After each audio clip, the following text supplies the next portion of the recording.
Hello audience, আজ আবারও একটি নতুন ভিডিও নিয়ে তোমাদের সামনে চলে এলাম। আজকের আমার ভিডিওর বিষয় হলো সম্প্রতি ঘটে যাওয়া একটি প্রাকৃতিক বিপর্যয়, অর্থাৎ সাইক্লোন রেমাল বা রেমাল ঘূর্ণিঝড়ের ওপর কিভাবে খুব সহজে ইংরেজিতে একটি নিউজ পেপার রিপোর্ট রাইটিং লিখে ফেলা যায় সেটাই তোমাদেরকে দেখাবো। এবং এই রিপোর্ট রাইটিংটি ক্লাস 9 বা 10-এর ইংরেজি পরীক্ষায় আসতেই পারে এবং সেই সাথে বিভিন্ন ধরনের প্রতিযোগিতামূলক চাকরির পরীক্ষায় এই ধরনের রিপোর্ট রাইটিং বা এই রিপোর্ট রাইটিংটা দিয়ে দিতেই পারে। সেক্ষেত্রে তাদের জন্য এই ভিডিওটা অনেকটাই হেল্পফুল হবে বলে আমি মনে করছি।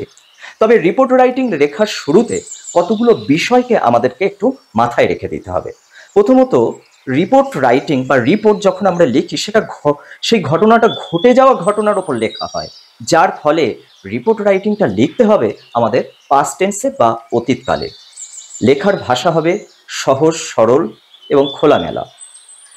আর রিপোর্ট রাইটিং লেখার ক্ষেত্রে আমাদেরকে একটি শিরোনাম বা হেডিং দিতে হবে, সেই হেডিংটা হবে নজর কাড়া।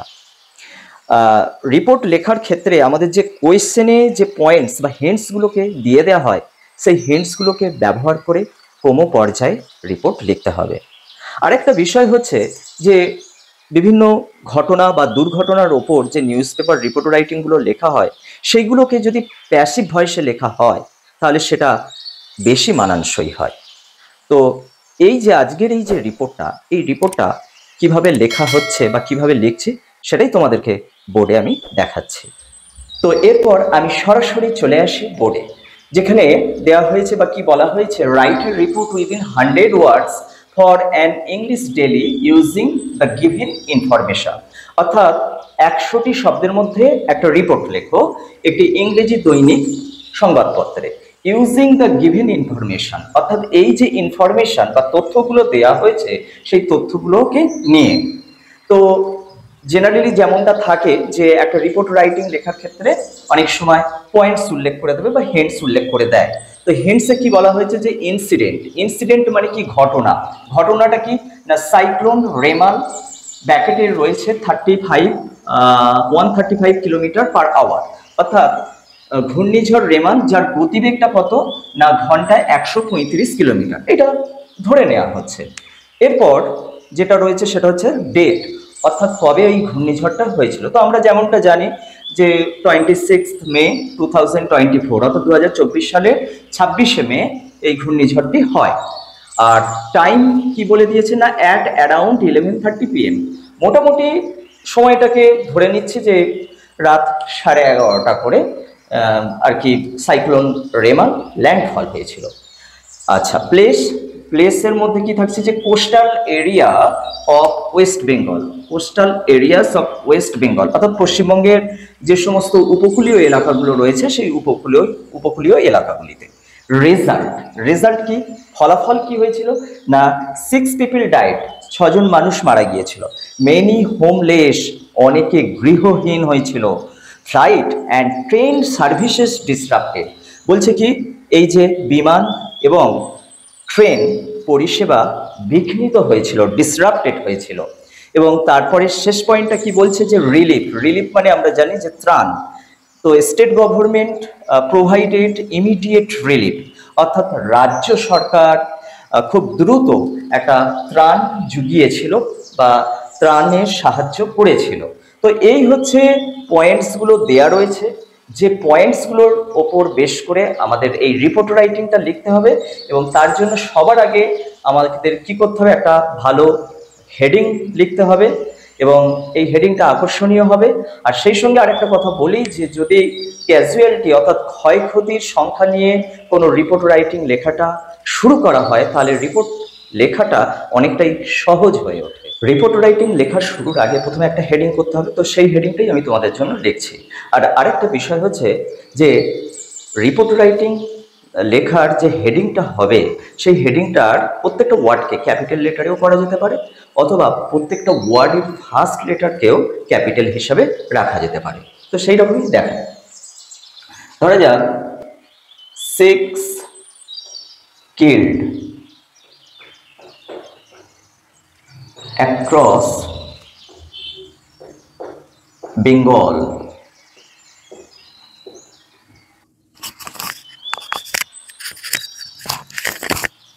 বেঙ্গল ইন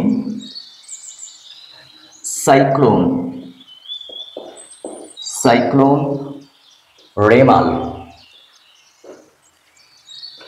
হুইপল্যাশ।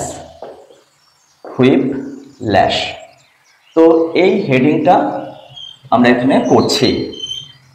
আচ্ছা, এক্ষেত্রে বলি যে এটার মানে কি, 6 কিল্ড অ্যাক্রস বেঙ্গল, বাংলা জুড়ে 6 জন মারা গিয়েছিল ইন সাইক্লোন রেমাল হুইপল্যাশ, অর্থাৎ ঘূর্ণিঝড় রেমালের যে কষাঘাতে বা তাণ্ডবে, যাই বলার না কেন। তো কারো কারো ক্ষেত্রে এই হেডিংটা যদি টাফ বলে মনে হয়, তো আরও একটা আমি হেডিং লিখে দিচ্ছি। এই ধরনের যে সাইক্লোনিক স্টর্মের ওপর যে রিপোর্ট রাইটিংগুলো হবে সেখানেও এটা লেখা যাবে। তো এটা হয়তো একটু সহজ হতে পারে। এই যে অর দিয়ে লিখে দিচ্ছি, সাইক্লোন হিটস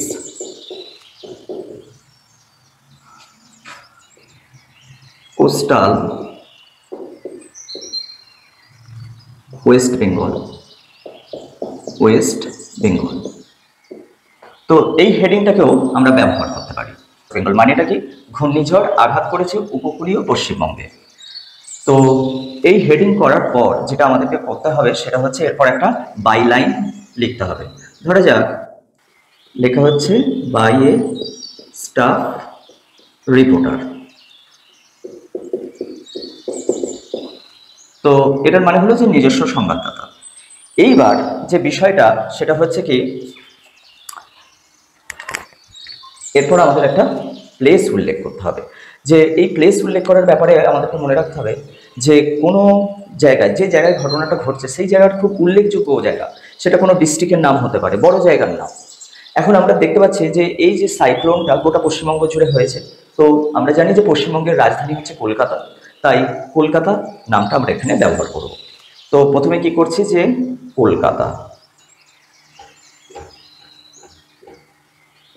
কলকাতার পর আমরা কবে হয়েছে, সাইক্লোনটা কবে হয়েছে, তো যেদিন হয়েছে সেদিনের ডেটটাও আমরা ব্যবহার করতে পারি, অথবা তার পরের দিনের ডেটটাও আমরা ব্যবহার করতে পারি। ধরা যাক মে 27, 2024, এইটা লেখার পর আমরা একটা ক্লোন ব্যবহার করব। তো এইবার আমাদের লেখাটা শুরু হবে। যেমনটা আমি বলেছিলাম, যদি আমাদের এই লেখাটা মানে ক্ষয়ক্ষতি বা ক্যাজুয়ালিটি দিয়ে শুরু করা যায়, তাহলে রিপোর্ট রাইটিং লিখতে অনেকটা সুবিধে হয়। তো সেই রকমই আমি লিখছি। ধরা যাক at least 6 people lost their lives in West Bengal as cyclone Remal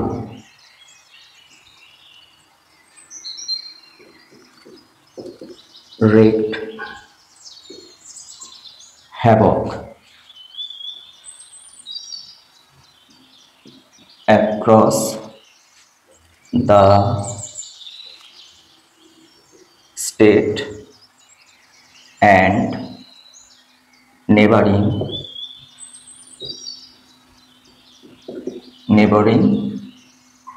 Bangladesh.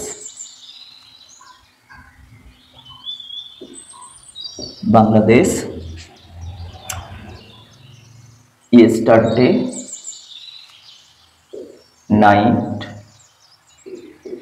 at around 11:30 PM। অর্থাৎ এই যে লেখাটা আমরা লিখলাম এর মানেটা কি, বলছে at least 6 people lost their lives। At least কথার মানে কি, অন্তত পক্ষে 6 জন মানুষ তাদের জীবন হারিয়েছে। কোথায়? ইন ওয়েস্ট বেঙ্গল, পশ্চিমবঙ্গে। অ্যাজ সাইক্লোন রেমাল রেক্ট হ্যাভক, যখন ঘূর্ণিঝড় রেমাল কি করেছে না রেক্ট হ্যাভক কথার মানে হচ্ছে ব্যাপকভাবে, মানে আর কি তাণ্ডব চালানো। তাহলে যখন ব্যাপকভাবে তাণ্ডব চালিয়েছে অ্যাক্রস দ্য স্টেট, অর্থাৎ রাজ্য জুড়ে, অ্যান্ড নেবারিং বাংলাদেশ, এবং প্রতিবেশী বাংলাদেশে, কখন না ইয়েস্টারডে নাইট, গতকাল রাতে অ্যাট অ্যারাউন্ড 11:30 PM। মোটামুটি ধরে নেওয়া হচ্ছে টাইমটা যে রাত 11:30 নাগাদ। তো এই হচ্ছে যে ফার্স্ট লাইনটাকে আমরা লিখলাম। তো পরের লাইনটা লিখি, the wind speed reached up to 135 km/h। এই যে বাতাসের যে গতিবেগ, এই গতিবেগটা কি হয়েছিল না, রিচড আপ টু অর্থাৎ পৌঁছেছিল 135 km/h, অর্থাৎ ঘন্টায় 135 কিলোমিটার। তো মোটামুটি এখানে গতিবেগটা এটাই পয়েন্টসে যেহেতু দেয়া ছিল, আমি সেটাই তোমাদেরকে লেখালাম। হয়তো গতিবেগটা আরো কমও ছিল। তো এরপর আমরা পরের লাইনে চলে যাই। তো উপর দিকটা আমরা মুছে দিচ্ছি, হেডিংটা মুছে দেওয়ার পর লিখছি। দেখো,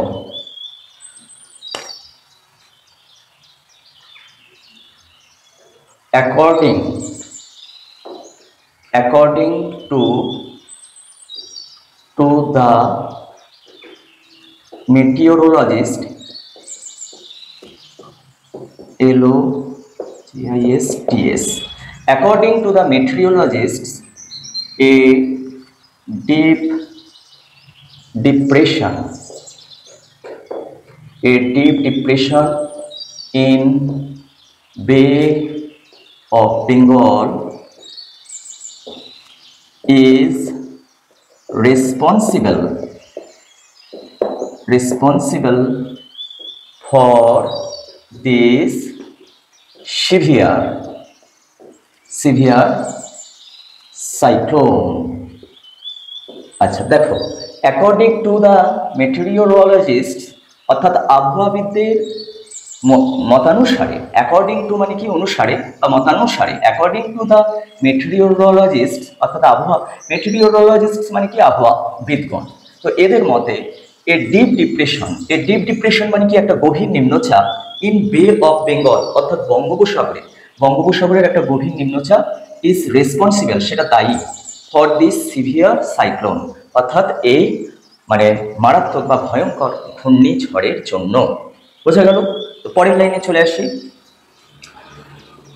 ধরা যাক পরের লাইনটা লেখা হচ্ছে, দ্য এফেক্টেড areas included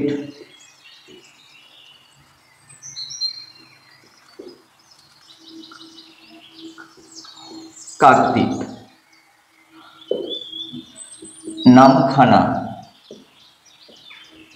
ধরা যাক যে ক্ষতিগ্রস্ত এলাকাগুলো কোনগুলো ছিল, আমরা জানি যে দক্ষিণ চব্বিশ পরগনার যে সমস্ত জায়গাগুলো সেইগুলো হচ্ছে সব থেকে বেশি ক্ষতিগ্রস্ত হয়েছিল, মানে উপকূলীয় জায়গাগুলো, সেগুলো কি কাকদ্বীপ, নামখানা, ধরা যাক সাগর আইল্যান্ড,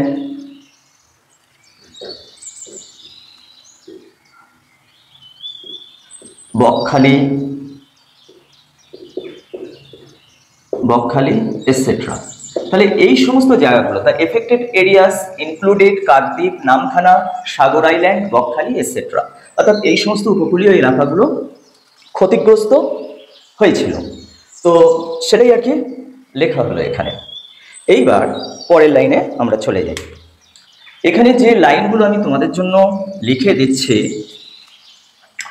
এইগুলো এই ধরনের যে কোনো রিপোর্ট রাইটিংয়ের ক্ষেত্রে এই লাইনগুলো লিখলে অনেকটাই ভালো হবে। তো পরের লাইনে লিখছি, several trees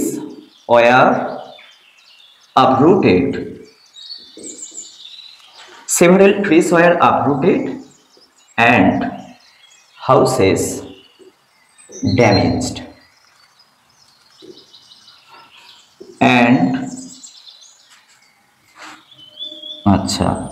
several trees were uprooted and houses damaged and island villages were flooded। এর মানেটা কি যে সেভারেল ট্রিজ ওয়ার আপরুটেড, মানে বেশ কিছু সংখ্যক গাছ আপরুটেড হয়েছিল, মানে কি উবড়ে গিয়েছিল। অ্যান্ড হাউসেস ড্যামেজড, এবং বাড়িঘরগুলো ক্ষতিগ্রস্ত হয়েছিল। And island villages were flooded, এবং আমরা জানি যে দক্ষিণ চব্বিশ পরগনার যে সুন্দরবন এরিয়াগুলো রয়েছে সেখানে অনেক আইল্যান্ড ভিলেজ রয়েছে, হ্যাঁ, মানে দ্বীপ সংলগ্ন যে গ্রামগুলো রয়েছে সেই গ্রামগুলো কি হয়েছে, সেগুলো প্লাবিত হয়ে গেছিল। তো ফ্লাডেড মানে হচ্ছে প্লাবিত হয়ে যাওয়া। এবার পরের লাইনে আমরা চলে আসি, next line.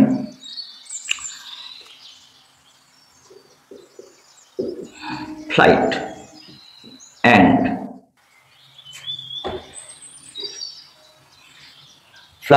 And train services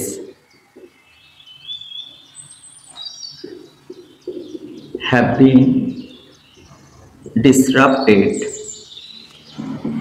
been disrupted, leaving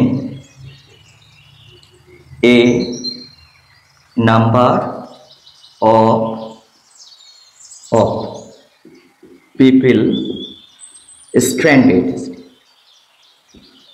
মানেটা কি হচ্ছে, যে মানেটা হলো দেখো, ফ্লাইট অ্যান্ড ট্রেন সার্ভিসেস অর্থাৎ বিমান এবং ট্রেন পরিষেবাগুলো হ্যাভ বিন ডিসরাপ্টেড, সেইগুলো কি হয়েছিল না, সেইগুলো বিঘ্নিত হয়েছিল। Living A number of people stranded, অর্থাৎ বেশ কিছু সংখ্যক মানুষকে আটকে রেখে, অর্থাৎ তারা এক জায়গা থেকে আরেক জায়গায় যেতে পারেনি, অর্থাৎ স্ট্র্যান্ডেড হয়ে গিয়েছিল, অর্থাৎ তারা একটা জায়গায় আটকে পড়েছিল। এই যে বিমান এবং ট্রেন পরিষেবা যদি ব্যাহত হয়ে যায় তাহলে মানুষ এক জায়গা থেকে আরেক জায়গায় যেতে পারে না, তো সেইটাই লেখা হলো। তো নেক্সট লাইনে লেখা যাক,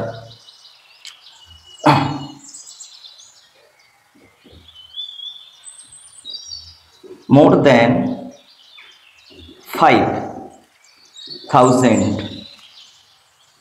people have been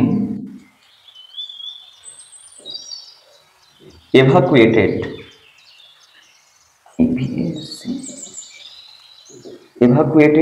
to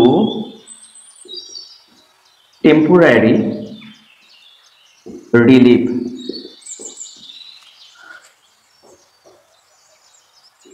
shelter।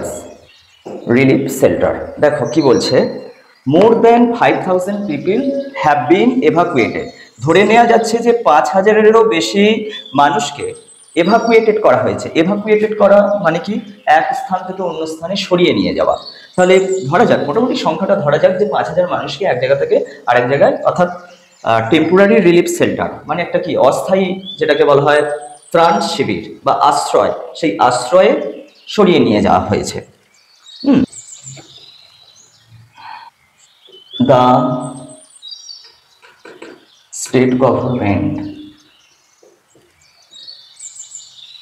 state government has taken an immediate step to provide relief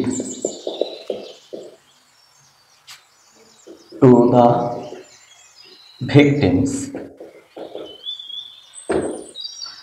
The state government has taken an immediate step, বলছে এই যে স্টেট গভর্নমেন্ট অর্থাৎ রাজ্য সরকার কি করেছে, has taken an immediate step, অর্থাৎ একটা জরুরি ব্যবস্থা গ্রহণ করেছে। কি করতে না, টু প্রোভাইড রিলিফ, অর্থাৎ ত্রাণের যোগান দিতে, কাদের, টু দ্য ভিকটিমস, অর্থাৎ দুর্গতদের, অর্থাৎ যারা ঝড়ের শিকার হয়েছে, যারা ঝড়ের বলি হয়েছে, তো তাদের জন্য রাজ্য সরকার কি করলো না, রাজ্য সরকার গ্রহণ করেছে একটা জরুরি ব্যবস্থা, তাদেরকে ত্রাণটা পৌঁছে দিতে বা যোগাতে। তো এই যে লাইনগুলো, মোটামুটি এই লাইনগুলো যদি তোমরা লিখতে পারো বা যে কোনো ধরনের এই যে সাইক্লোনিক স্টর্মের উপর যদি রিপোর্ট রাইটিংগুলো তোমাদের দেয়, তাহলে তোমরা এই লাইনগুলো যদি ব্যবহার করো তাহলে আশা করছি যে লেখাটা তোমাদের ভালো হবে। আর সেই সঙ্গে সঙ্গে বলি, আজকের ভিডিওটা ছিল এই পর্যন্ত। এই ভিডিওটা যদি তোমাদের হেল্পফুল হয় তাহলে অবশ্যই ভিডিওটিতে একটি লাইক দিও, আর তুমি যদি আমার চ্যানেলে নতুন হও তাহলে অবশ্যই চ্যানেলটিকে সাবস্ক্রাইব করে দিও।